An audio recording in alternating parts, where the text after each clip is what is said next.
Skógrækt til landgræðslu. Það var sá titill sem ég fékk á erindið og kannski að segja fyrst að það mér mikil ánægja að vera hér og ræða við ykkur skógrækt til landgræðslu og það svo að við höfum verið að ræða starfsmenn hjá landgræðslunni og við vorum með starfsmannadaga núna í vikunni og eitt af því sem við vorum að spjalla þar var það ef staðið verður við stóru orðin getum við þá tekið á móti 500 til 1000 milljónum til viðbótar inn í starfi hjá okkur og þegar við fórum að greina þetta þá kemur í ljós að við getum tvöfaldað það sem við erum að gera ef bætt við 500 milljónum og þrefalda myndi þó ekki kosta 1000 milljónir þannig að það alveg ljóst að við erum með innviði til að taka við en það líka ljóst að það mörg af þeim svæðum sem við höfum verið að vinna á að við teljum þau tilbúin undir tréverk þannig að það ljóst að það myndi skila meiri árangri að taka upp virkt samstarf við skógræktina félagasamtök til þess að keyra á því mörg af þessum svæðum sem við erum að vinna með erum samsagt tilbúin til þess að fara á næsta stig og það gæti þá hjálpa okkur að stuðla því að svæðin verði sjálfbærari. En ég ætla aðeins að fara tilbaka í tímann. Það var vitnað hér í gær í það að ég hefði einhvers staðar skrifað 25% af landinu hefði verið vaxið viði og það jú það sem það skiptir kannski ekki með í máli hvort það 25 eða 40% en það alveg ljóst að gróðurfar landsins var allt annað heldur en það sem við þekkjum í dag. En við vitum það líka að jarðvegur almennt mjög viðkvæmur fyrir vind- og vatnsrofi og búskaparhættir sem forfeður okkar fluttu með sér hentuðu engan veginn fyrir okkar aðstæður. Því að þessi sviðningsræktun sem stunduð var á Norðurlöndunum og það ljóst að menn fluttu þá búskaparhætti með sér og hreinlega brenndu land til þess að fá hentugt akurlendi og það var það sem þeir þekktu frá sínu heimalandi að brenna skóg, rækta korn og síðan kom gras inn í staðinn og þá var komið gott beitiland fyrir búféð. Og þetta virðist hafa verið það sem menn gerðu almennt og þetta úr landnámu, Sæmundur hét maður suðuriskur en nam land undir Vatnsskarði og Sæmundahlíð, hann fór eldi landnám sitt.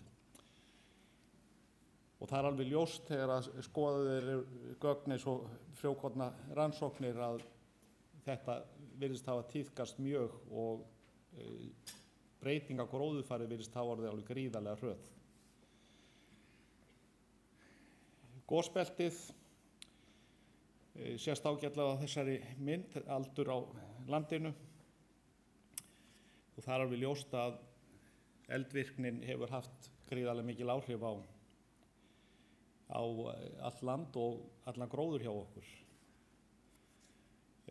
Hamfaraflóð vegna eldvirkninar og þegar við skoðum einstaka gos, þetta ágætis mynd sem á Vísindavefnum, sýnir þykktina á gjóskunni og Hekla frá 1104, alveg ljóst að þessi gjóskulög hafa mótað gróðurfarið mjög mikið. Þykkt öskunnar mikilvægur þáttur varðandi lifun gróðurs eftir öskufall. Anna María Ágústsdóttir tók saman þetta úr grein Sigurðar Þórarinssonar, setti upp þessa mynd ef að þykkt gjóskunnar var meira en 20 cm á hálendinu þá fóru jarðir varanlega í eyði. 30 til 50 cm þykkt á láglendi, jarðir voru yfirgefnar í meira en áratug. 15 cm á láglendi, jarðir voru yfirgefnar í 1 til 5 ár. 8 til 10 cm þá var það yfirleitt minna en ár og síðan þynnra lag hafði óveruleg áhrif. Og þegar að menn höfðu þennan höfðingja lausan allstaðar og hans afkomendur, þá alveg ljóst að endurnýjun og gróðri var alls ekkert eins og skyldi. Þetta mynd úr Mývatnssveitinni, lítur ágætt út þetta land, þetta beitt, en það alveg ljóst að áhrifin eru gríðarlega mikil, þó svo að sé að ræða létta beit. Og ekki hjálpar til þegar að hrossin fara af stað. Þetta rakst ég á núna í síðustu viku í Gunnarsholti. Hrossin höfðu aðeins teygt sig yfir í víði sem stóð nálægt girðingunni. Þannig að búféð hefur haft veruleg áhrif og afleiðingarnar eins og við vitum hrun vistkerfa á fjölmörgum svæðum. Og ef við horfum tilbaka þá alveg ljóst að og förum aðeins yfir starf landgræðslunnar, þá alveg ljóst að tæki og tól sem menn höfðu á fyrstu árunum voru þetta ekkert öflug og alls ekkert eins öflug eins og við höfum í dag. En fyrstu árin voru menn auðvitað fyrst og fremst að stöðva eyðingu, draga úr eyðingu á gróðri og jarðvegi.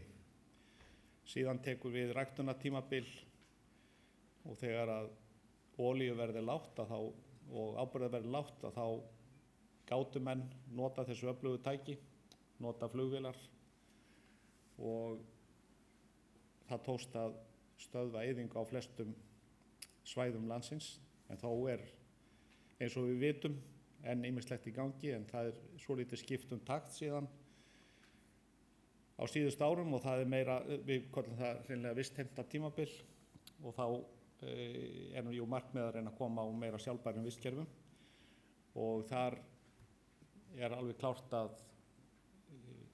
birkiskógarnir það sem við horfum til á mjög mörgum svæðum. Þegar við horfum yfir þau svæði sem við erum fyrst og fremst að vinna á, að þá þau mjög breytileg, bæði hitastig og úrkoma. Og eitt af því sem við erum að gera hjá landgræðslunni núna að skoða hvaða tegundir við erum að nota og erum að skoða breytileika og ætlum okkur að skoða breytileika innan tegunda. Við höfum verið að safna melgresi fyrst og fremst á láglendi. Það alveg ljóst að við þurfum aðra típu annars staðbrigði á norðurhálendinu eða norðausturlandi. Sama með þann breytileika sem innan tegunda, til dæmis innan túnvíkurs. Við erum fyrst og fremst að nota túnvíkur sem upprunnin á sunnanverðu landinu. Og þetta verkefni sem við höfum verið að ræða að setja af stað og að skoða möguleika á að auka frærækt. Og síðan þetta spurning sem við hljótum að velta fyrir okkur, hvaða birki eigum að nota? Hentugt fyrir okkur endilega að nota eingöngu bæjarstæðabirki eða embluna? Það birki sem hentugast þegar aðstæður eru eins og á mörgum þessum svæðum. Við erum auðvitað ekki að horfa á það þegar við erum að setja inn birkið á mörg af þessum svæðum að breyta því í nytjaskóg eða nytjatré. Það kannski ekki endilega það sem hentar og þetta eru auðvitað spurningar sem við höfum kannski ekki svarað nógu skýrt og þurfum að sjálfsögðu að skoða. Við eigum ennþá fullt af landi. Það nú sem betur fer búið að loka þessu landi en við erum ennþá mjög rík af illaförnu landi.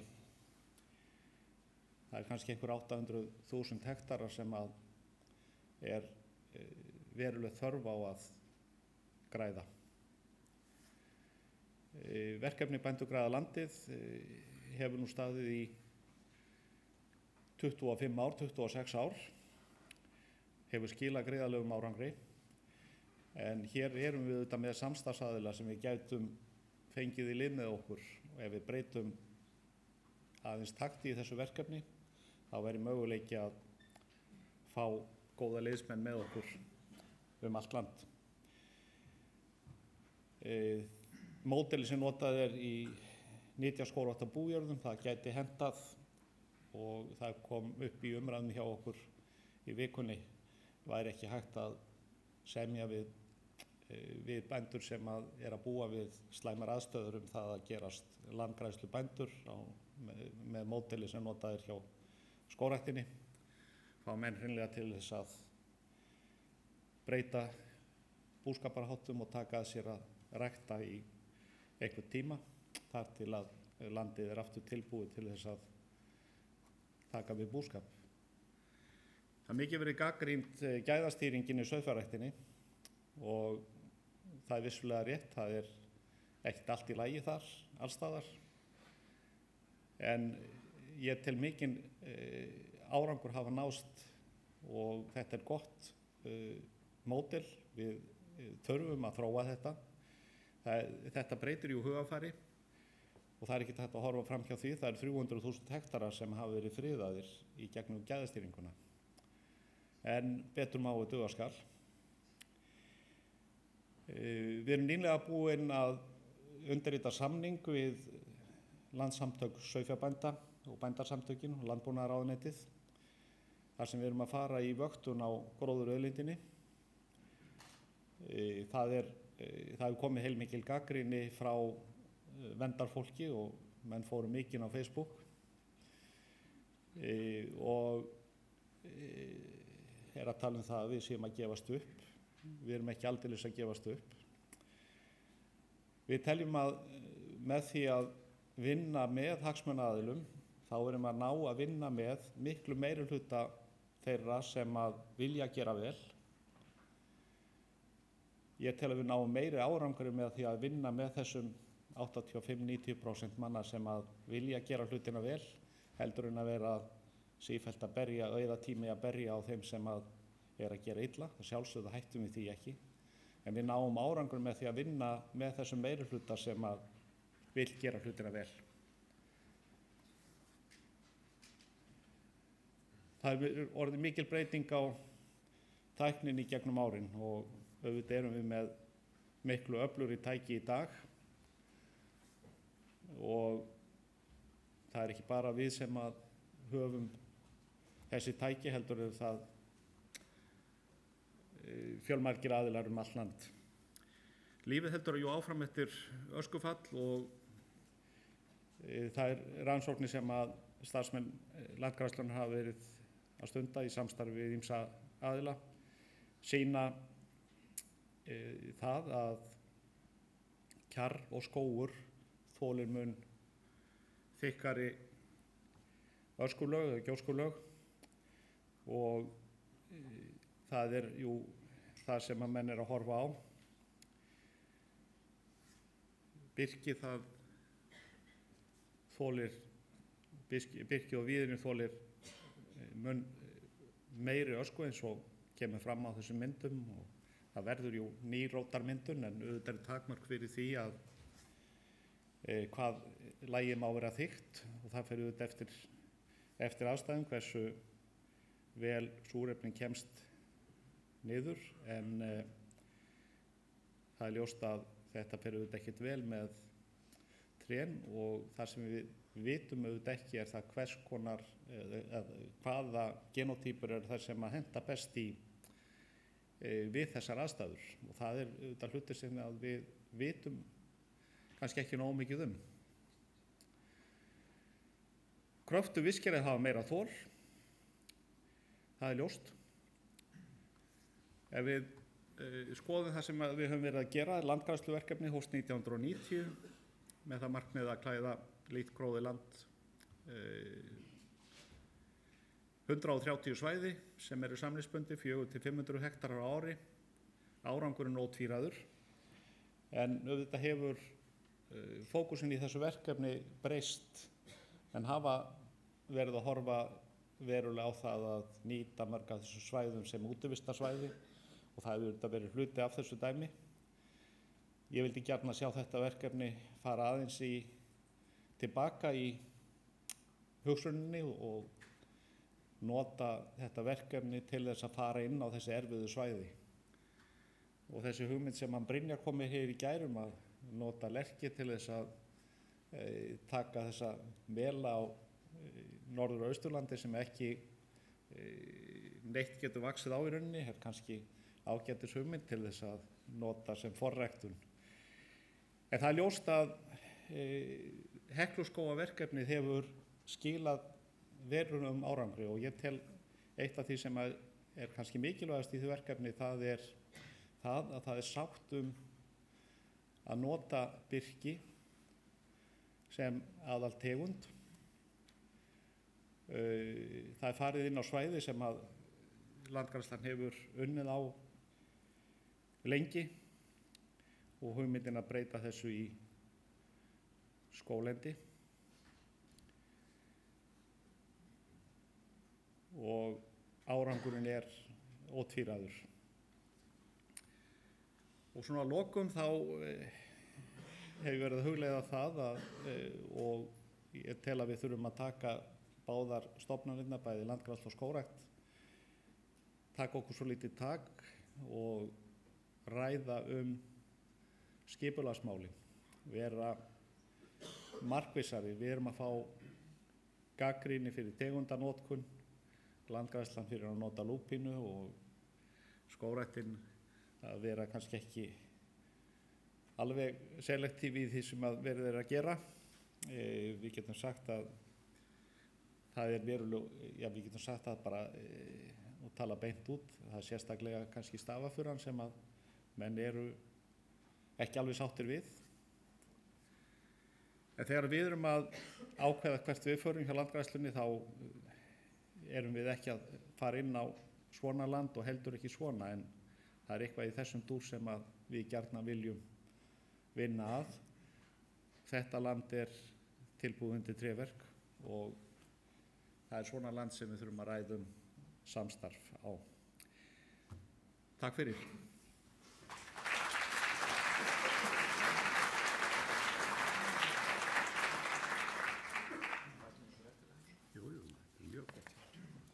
Það er tími fyrir örfáar spurningar til Árna. Réttið upp hönd, sé enga, þarna er ein. Bjarni? Já, takk fyrir. Árni, sér þú fyrir þér að Hekluskógamódelið verði til þess verið stofnað á fleiri stöðum á Íslandi, eða ertu fyrst og fremst að hugsa svæði sem við getum þig? Við erum nú þegar að skipuleggja saman svæði við Þorlákshöfn, Þorláksskóga, og þar kemur að sjálfsögðu inn þessi þáttur sem að skiptir mjög miklu í þessu, sem er vilji sveitarfélagsins, og þarna er sveitarfélagi aðili að samningi. Þetta er ekkert okkar einkamál hvernig við skipuleggjum svæðið. Við þurfum að sjálfsögðu að hlusta á íbúana og þar er hugmynd að fara inn með útivistarskóga, blandskóga sem kraga í kringum bæinn, og það er bara ósköp eðlilegt og það er alveg hægt að breyta tegundasamsetningu ef það er vilji sveitarfélags, það er vilji íbúana, sjálfsagt að gera það. Þarna er ein spurning.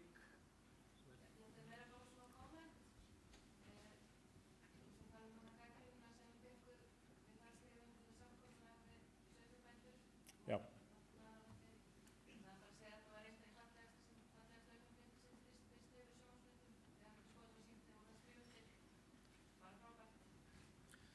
Takk fyrir það.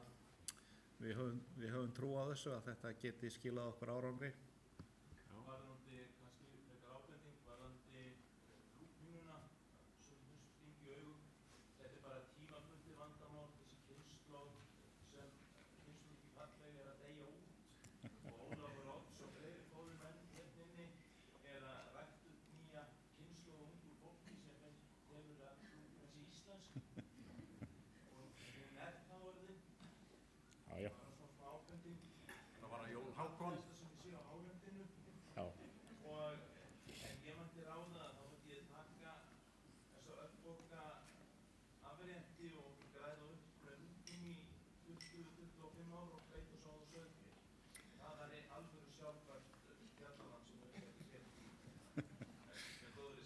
Já, ég ætla nú kannski ekki að koma mikið inn á lúpínu umræðuna en þó segja það að við erum jú aðilar að samningnum líffræðilega fjölbreytni. Okkur ber sem opinberum stofnunum að virða þá samninga sem að Íslenska ríkið hefur skrifað undir og það eru jú lög í landinu. Við höfum ekki verið hjá Landgræðslunni að fara með lúpínu inn á ný svæði núna, það er sú stefna sem við tókum. Við eigum reyndar eftir að ræða það innan stofnunarinnar en það er alveg ljóst að lúpínan er eitt öflugasta tæki sem við höfum og það er ekkert eins gott til þess að breyta landi í gott ræktarland. En það er líka sú staðreynd að lúpínan hún fer yfir annað gróðurlendi og eyðir öðrum tegundum út og það verður mun einsleitara það land sem að kemur eftir. Gott og vel, við tökum þessa umræðu síðar. Takk fyrir.